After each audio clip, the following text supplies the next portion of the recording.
Today is May 4th, 2022. My name is Joe Todd. This is an interview with Roger Himstreet in Bartlesville, Oklahoma. Sir, where were you born? I was born in Indianola, Iowa on October 5th, 1946. Okay. Who's your father? Gordon Leonard Himstreet. And your mother? Mabel Christian Melcher. They met Melcher. M. Elcher. Okay. They met in Ames, Iowa when they were attending Iowa State University. They graduated in 1934. Married in 1939. Was your father in World War II? No. No. No, he was too old to be in World War II. Okay. Okay. What kind of work did your father do? Well, he ran a country store in a town called Martinsdale. And then he worked for the Solar Aircraft Company. They made gas turbines for the oil industry in Des Moines. Then they shut the factory down and moved, and so he ended up being the state sales tax field representative for 3 counties in Iowa. So he was lucky enough to retire with the Iowa public employee pension system. Okay. You go through school in Indianola? Yep. Indianola High. I graduated in 1964. 1964. Same year you graduated. Yes, yes. What did you do for recreation in high school? Drank beer. I was the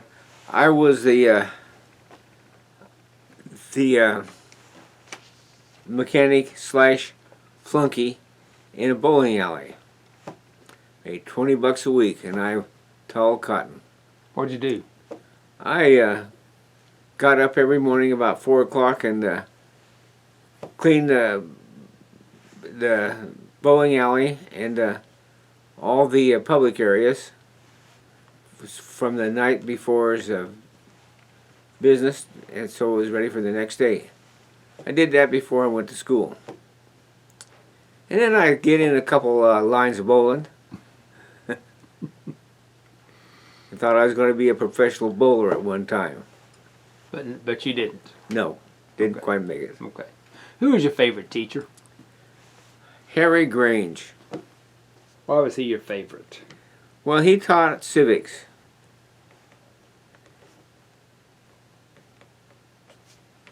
And that's very important to us today, because we got that indoctrination when we were younger. Mm-hmm.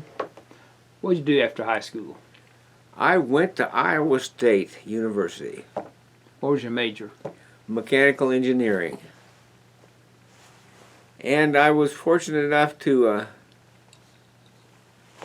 be accepted to an engineering co-op program, where you finished your last 2 school years of engineering and worked part-time for a sponsor.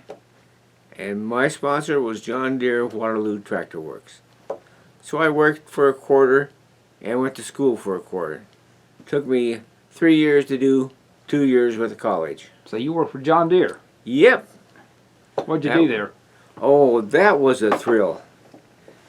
Because part of the program was you got indoctrinated to the industry from the worker level to the management level.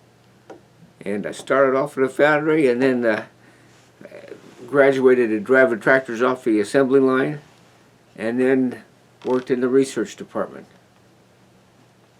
What'd you do in the research department? Oh, I did in the research department, did a little drafting and engine design work, which was just, they'd already done it. They were just trying to teach us college guys how to do it. Okay. And you received your degree when? They mailed it to me in 1969.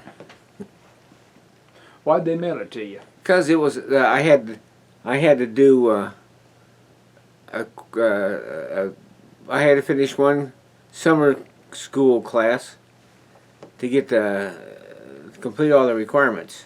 Mm-hmm. So I completed, and that was about the time my daughter was born. So I commuted for about a month and got my degree. Where'd you meet your wife? I met her in Ames as well. And you were married when? We were married in '67. What's your wife's name? My first wife's name was Barbara. Barbara. She came from Muscatine, Iowa. After you got your degree, what'd you do? I got a job with Westinghouse Electric in Pittsburgh, Pennsylvania, and ended up in the purchasing function.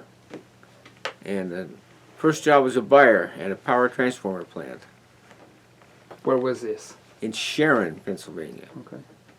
And it's a little hamlet outside of Youngstown, Ohio. And I got a good indoctrination to the purchasing function and the computer automation in that function. And then that experience let me get promoted a couple times, 3 times, I guess, within the company. Mm-hmm. And I ended up as a purchasing manager in a plant that made industrial controls, which was the power plant control equipment. I noticed how sophisticated it's become because I've had PSO cut my power on and off with calling to a phone center somewhere in Ohio, and and the clerk being able to turn my power on or off. How long did you work for Westinghouse?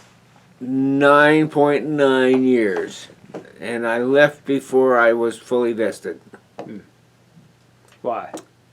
Because I wanted to come to Oklahoma to be in the oil field. Okay. So where'd you move to Oklahoma? 1978. And where'd you move to? Huh? Where'd you move to in Oklahoma? Bartlesville. Why'd you come to Bartlesville? Because when I was with Westinghouse, we were attempting to buy a gas field from Phillips in Fairmont, West Virginia. It was it was a field that Westinghouse wanted to buy the gas from, and Phillips had developed it, and it was stranded with no real good market to get rid of the gas. And we never made a deal. But when I came here, I enjoyed the town and saw how nice it was. So when I had an opportunity to come to Oklahoma, Bartlesville. So what'd you do in Bartlesville? Huh? What'd you do in Bartlesville? Well, I was front man for a couple of entrepreneurs who wanted to have a oil production operation in Osage County. So I came as their front man. Who? Well, don't want to divulge their names, okay. but Okay. they were not local here, but they were. One of them had just gotten out of the federal pen in Florida for stock manipulation, and I didn't research that before I accepted the opportunity with him. So what'd you do as a front man? Well, I went and I was the only executive officer for a corporation, and then went to Osage lease sales and bought some leases, and also bought leases from local producers, and then operated them. Mm-hmm. Now, what'd you do in the operation of the lease? How do you operate a lease? Well, you sign a bunch of papers, and you get an insurance policy, and those papers with the Osages were that you got bonded. and you have to have a financial statement that supported the bond. Mm-hmm. And then when you operate, your name's on everything, and you're in charge of making sure the oil is sold, and the pipeline company pays you. And then you deal with your royalty owners, which in that case was the Osage County, and you are responsible for getting the oil out of the ground. Okay. And generally, you hire your labor, and in those days we did it with a contract labor. I used a guy that was in the 80s pumping for me. Now you dealt directly with the Osage Nation, Oh yeah. the royalties. Well, the Osages. Well, you know that they own the minerals, Mm-hmm. and you've got to make sure the people that own the surface are treated right. You don't run over them, and if you have any spills or problems, you take care of it. But dealing with the Osages, you keep them happy and comply to the federal code of regulations, Mm-hmm. which they claim governs everything that works in Osage County. Mm-hmm. So how long do you work there in Osage County? Well, I started in '78, and I ended my operating career in '92. Why? Well, that's because the price of oil got so low, I couldn't make any money. Okay. And I had a mortgage on it that was a killer. In other words, and it was on the Alameda field out west of town. Now you said you had a mortgage on. Well, how I got a hold of that was I had gone from the partners that got me here, and I had made a partnership with another fellow, and he borrowed $250,000 to buy this Alameda field, and we didn't shake hands and we didn't do a thing about it. Put the money in the bank account and I took care of it. Mm-hmm. And then and my second wife filed, after I had a stroke in '86, my second wife filed for divorce. And the partner, since we didn't have anything in writing, my partner was a little bit spooked about her being able to get her hands on the oil property that we had purchased together. Mm-hmm. And then to get the best way out of that situation was to sell it to somebody who knew more about it than I did. And and led me to the proud comment that my best career move was going broke in '92. You had when did you have your stroke? '86. What happened? What happened? The long and the short of it is I'd had a headache, and Where were you? I was driving between Pawhuska and Barnsdall. You know where Talent is? Yes. Okay. Going down the hill towards Talent, and then it hit me, and I had enough presence of mind to make it into Barnsdall. And erratic driving was a concern for the citizenry and the police. So they apprehended me and put me in the Barnsdall jail as a drunk driver. So that was when I walked into there. It was sort of like going into Andy Griffith's Mayberry jail. And I survived that little ordeal because the sheriff's deputy that came to take me to the jail knew me and summoned help to get me to the hospital in Bartlesville. How long were you in the jail before? I was in that jail from about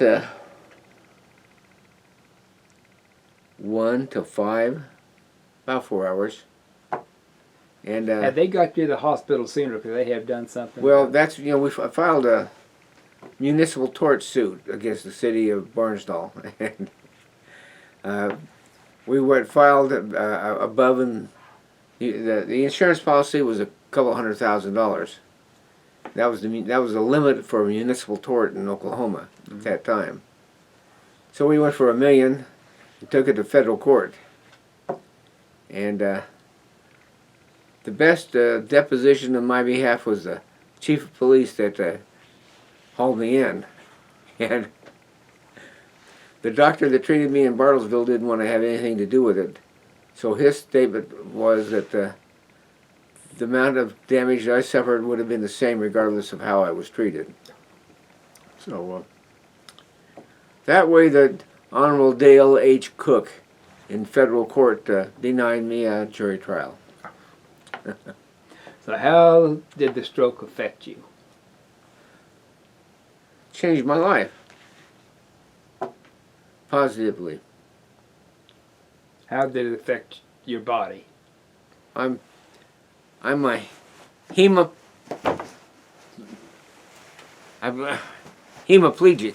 What is I'm that? paralyzed on my left side. Paralyzed on your left side. Okay. And I am blessed that that was the only damage. Mm-hmm. The good part of that was that I was able to keep my speech and brain function. And my memory got sharper. And you know that. So what'd you do after the stroke? Well, what I did after the stroke, I went to be rehabilitated at Hillcrest Hospital's Kaiser Rehabilitation. And I was a 2-month stellar graduate. And That's in Tulsa? yeah, Okay. and that was before we had a rehab here in Bartlesville. Mm-hmm. Now, how did the rehab work? Well, it works.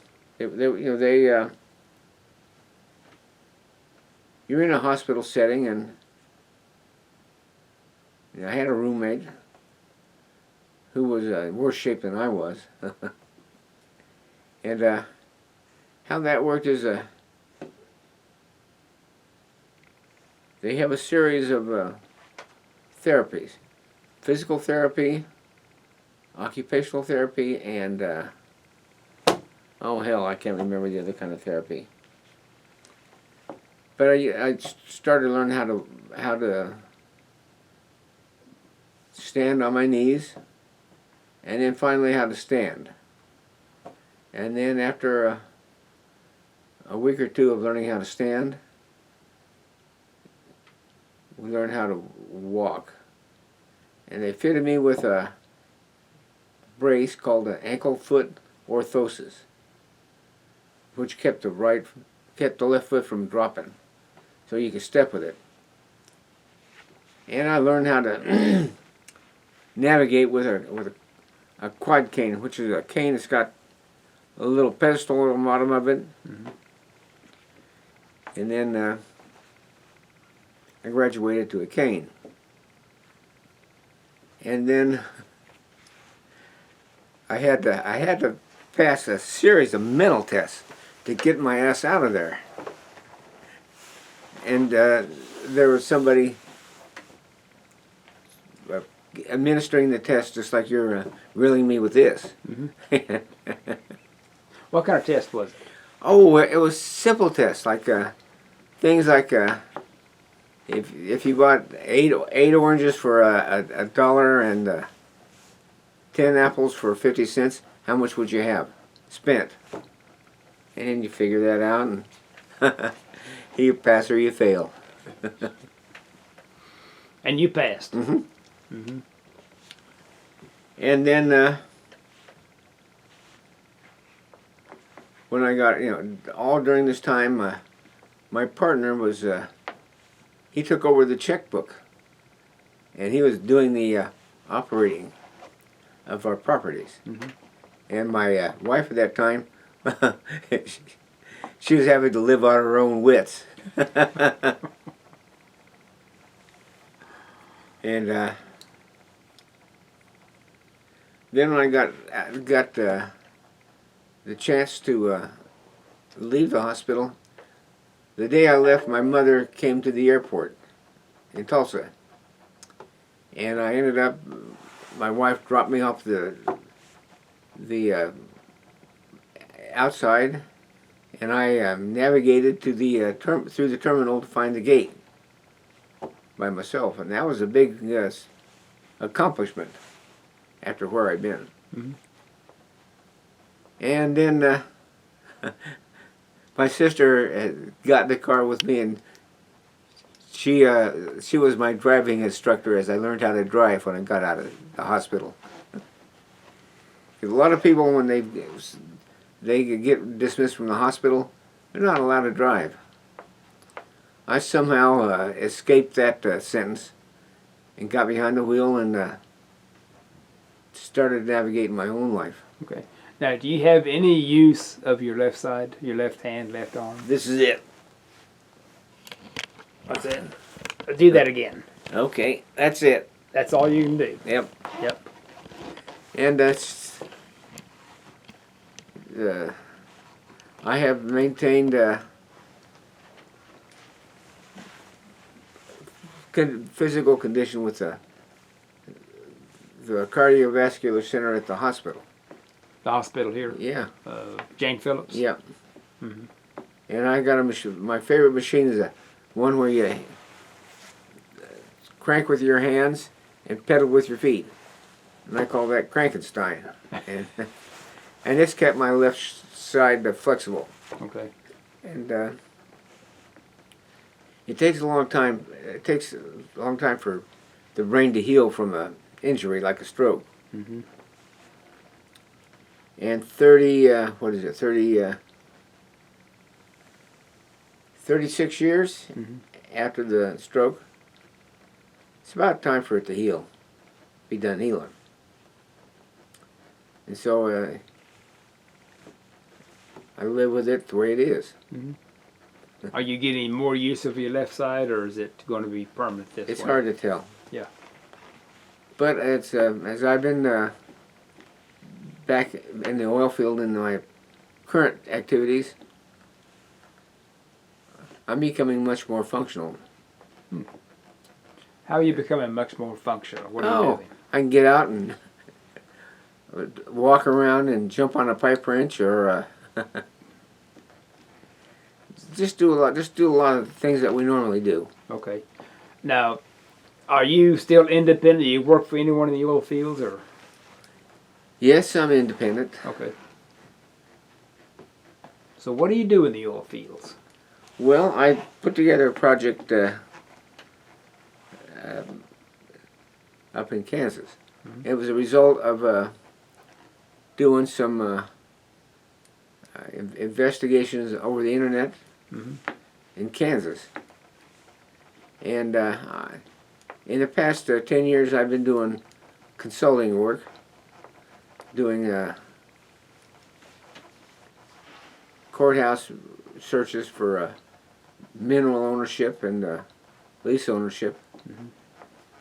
And then I did some more geological work and discovered some opportunities up in Kansas that nobody else is considering.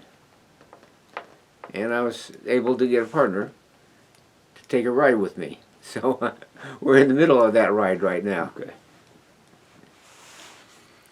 So that's what, and that means doing the engineering and the supervision that you do as an oil field producer, where you find the opportunity,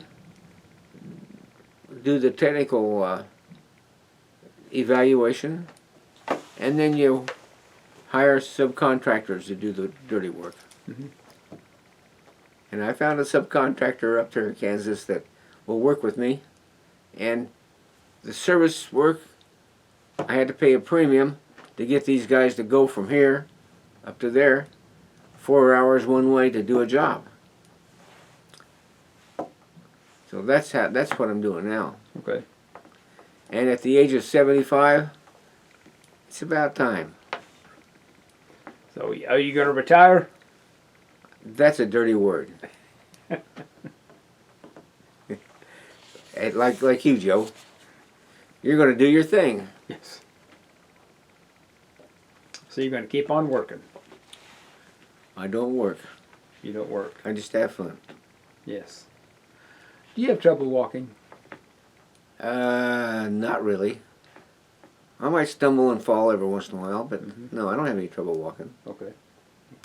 I can almost run. Show me how you walk. Walk this way, hell. I can walk. You know, you see me walk. Yes, yes, yes. Okay. Let's go out here. I'm going to... Got to get it on film? If you insist. Yes. I won't resist. I'm not. Hey, is this going to be on one of those fluff pieces in the newspaper? No, no, no, no, it's not. No, it's not. I did one of those fluff pieces for the Indianola Record Herald right after I got out of the hospital.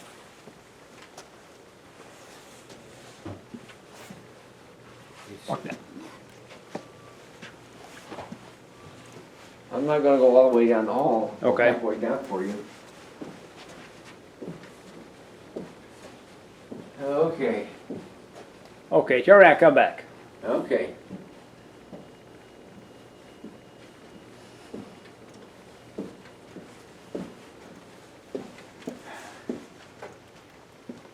Well, you got it done. Yes.